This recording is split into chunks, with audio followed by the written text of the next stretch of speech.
Let me now explain to you what is the route that usually is taken by the Khalistani extremists in Canada when these youngsters who specifically come from Punjab, for example, and how are they misled. Look at this carefully as we try to explain to you in points.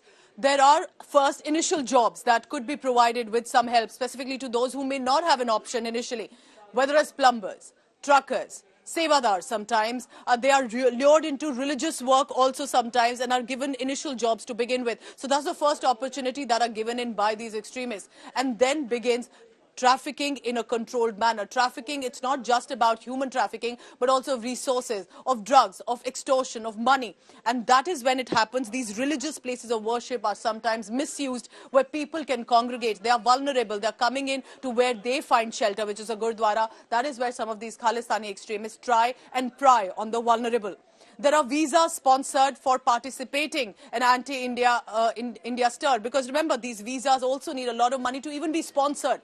If someone is sponsoring a visa to bring you to Canada where you have no other option, and then they help you get into initial jobs, are they eventually going to ask you to indulge in anti-India or terror activities? That is also now has surfaced according to the intelligence agencies that have been investigating this for years. Importantly, once the visa clearance is done and the individual has landed in Canada, for example, if there are students, they are offered jobs or shelter that are comparatively low scale. And we're talking about specifically a group that does not have a high-skilled job, that does not have a corporate job in Canada, but something that starts at a more menial level.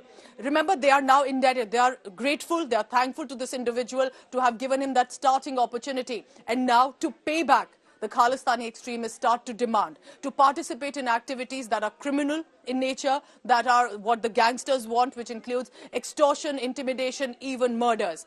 Once this route is established, once this network is established, there are some of the Khalistan individuals or leaders who help youth even get asylum eventually, which means, for example, how did Hardeep Singh Nijjar, with a clear criminal past and history, manage to get citizenship, even though he was denied repeatedly? Eventually managed to get citizenship in Canada. Who helped sponsor it for him? Who helped him get citizenship? And many Khalistani extremists like that have managed to get that. Asylum in Canada provided for about 1 to 2 lakh initially. There are, of course, different aspects to this as well. And that money that is routed through Khalistani groups come and then get help to forge and form this network for criminal activities. Remember, it's not very easy. This is a full-fledged network, and there's a lot of hawala money, money that is brought in through extortions that is then put into these as investments, so to say. And that is why we are telling you that this is a dangerous movement that's slowly and steadily taking shape.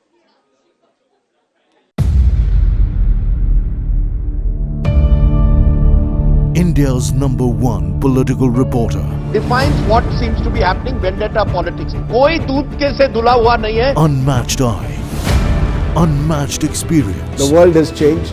My black hair has become grey as well. And with unmatched passion for the story. Do not monopolize the conversation. When it's 100% news that matters.